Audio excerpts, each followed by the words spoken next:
Now, hi, welcome back to the Weekend Warrior Woodworking channel. I'm Dave. I'm glad to see you. We missed a week, so for my subscribers, I'm going to tell you a little bit of what's going on. If you watched video 1 and you watched video 2, you know I said video 3 was going to be the table saw sled build. That's probably what you were expecting. Well, didn't exactly work out that way, because as you can see, here's a table saw sled, and it works.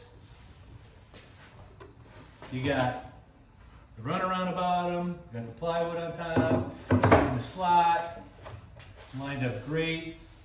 Thing works like a charm, and I'm going to demonstrate it for you. So, why am I not showing you the build right now? What went wrong? Well, there's a couple of things. One, I'm sure you heard of Murphy's Law, right? Whatever can go wrong will go wrong. Well, during that build, we used Dave's Law. Whatever I could do wrong, I did do wrong. It turned into like 3 videos, probably like an hour or 2 long. There were all kinds of bloopers and mistakes, and I didn't think it's something that I could have my subscribers or someone I want to be subscribers go through and watch. So I'm going to be in Colorado in a few weeks, and my niece who's in broadcasting, hi Addison, I'm going to snag some time with her.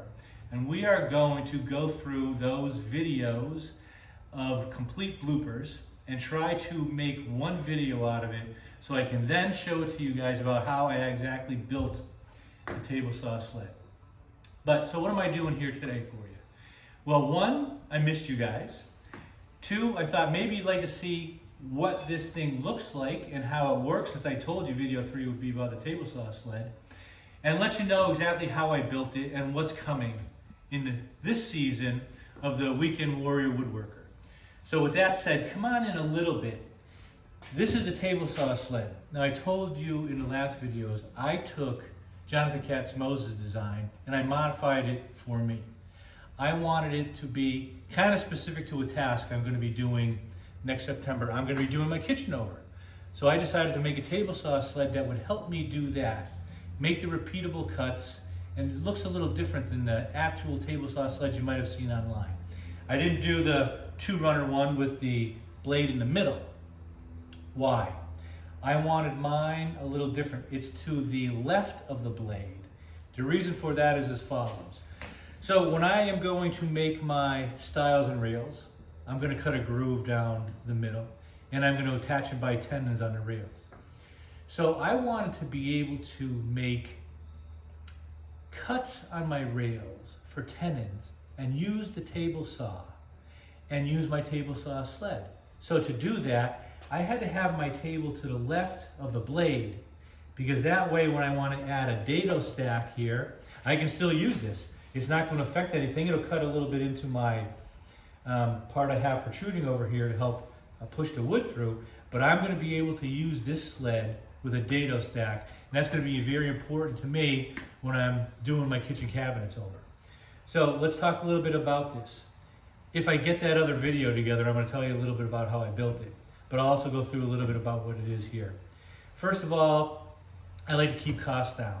So I used scrap wood from around my shop. The base, 3/4 inch piece of plywood. Plywood's great. It slides awesome on a table, especially when you put a little Gagne glue on it, which I made, or goo I should say. It's made of some beeswax and mineral spirits. So I wipe this all down with that and make it slide really nice across the table saw. Second, I made my fence out of something different that a lot of guys do.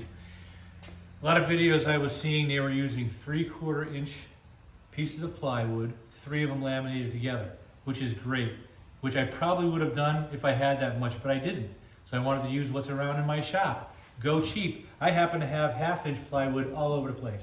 So I took 4 pieces, put it together, and laminated it. And this thing is solid. This thing will work. So if you don't have 3/4 inch plywood and you want to use 1/2 inch, put 4 pieces together. It's going to work absolutely fine. What else did I do regarding this? Well, the runner. I showed you the runner. Most people I know use hardwood. I use hardwood. However, I happen to have a piece of Bruce hardwood flooring that I've been keeping for 10 years from when I did my floors in my kitchen. You know, and I was always like, why am I keeping this around? Well, now I know. I used it for this build. Again, something I had around the shop. The only couple of things I did buy, I'm going to go over right now. So, the fence, extremely important. You have to have it square to the table saw, sled, so it makes a nice 90-degree cut. But having a repeatable stop block on it is huge for me, because that's what's going to allow me to cut the stiles and the rails for my new kitchen cabinets, and that's going to be quite a time saver. It's also going to be instrumental in cutting the tenons with my dado stack. So I put in a piece of T-track on the top, and it's great for this Jonathan Katz Moses no deflection stop block, which I purchased. Slides nice and easy all the way down. And if you watch his simple table saw sled build, which I patterned mine after, he used epoxy to stick a T-track in. I didn't do that. I used the screws. I found this works absolutely fine. And the reason I didn't use the epoxy is if I screwed something up, no pun intended, I wanted to be able to remove it and reuse it again. Also, you're going to notice if you come in, the T-track ends right where the blade comes down.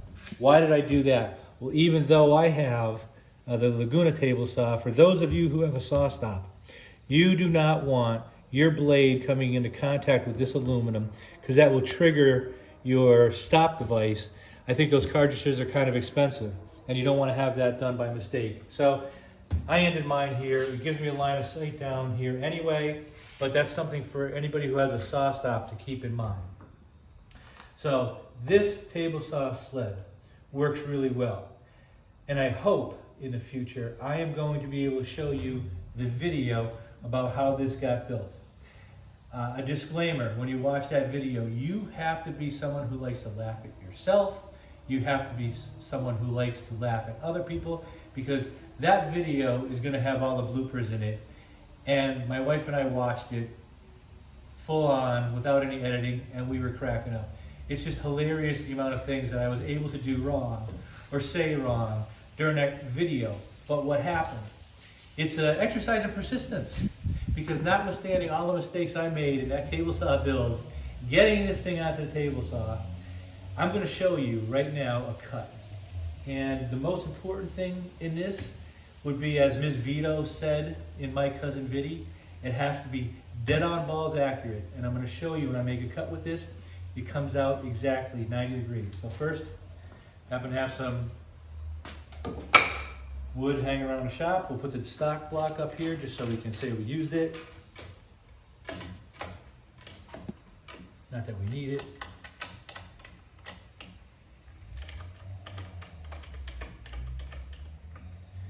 We'll raise the blade.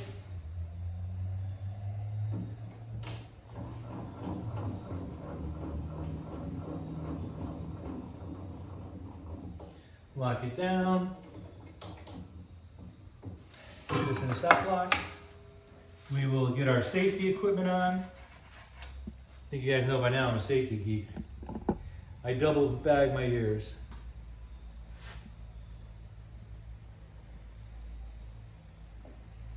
Safety glasses. Hearing protection. I'm going to turn on my wonderful Raycon dust collection system.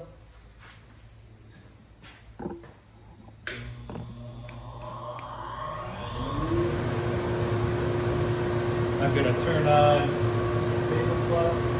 table saw. Why did I say table saw? Because, okay, my director is shaking her head at me. What do I need? The dust collection is hooked up to the other saw. Oh, dust collection.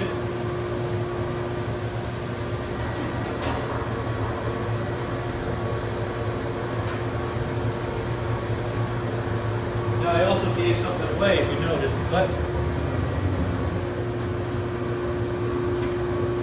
we're now. Okay, producer, am I ready to make a cut? All's good? Nope. We have to plug in the table saw.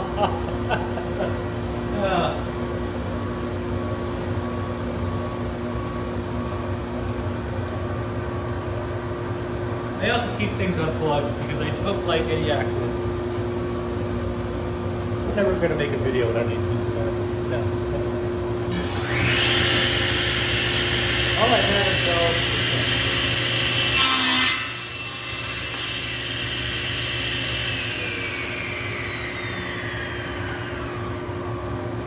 so I guess we can have as many bloopers as we want in the video, as long as we take a piece of wood out after we cut it, with the table saw sled, we get this. We gotta be able to zoom in on this. Perfect 90-degree cut. So again, we shut this off so you can hear it.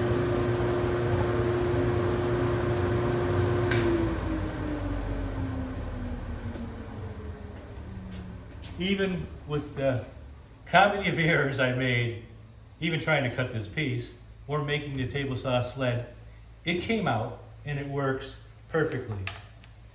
So, I will say this, what's coming up in the future? Well, because I didn't move the dust collection system, you might have noticed, bingo, bango, bongo, there happens to be a new piece of equipment in the shop. I like to call it a shop, most people say garage, that I'll be talking about later, Laguna bandsaw. So that was a surprise I was gonna say for everyone in one of my future videos, but I blew it. So also we're gonna talk about all kinds of things. We're gonna talk about wood. Wood is extremely important. As a matter of fact, my next video is gonna be dedicated to something near and dear to my heart, wood. So please, hit the subscribe button, hit the notification bell so you get notified of when that exciting wood video comes out. And I will hope in the future, within the next month or so, I'm gonna be able to show you the blooper reels for the table saw sled build, and you'll get to watch that. Again, I'm Dave. Thanks for tuning in to the Weekend Warrior Woodworking channel. See you next time.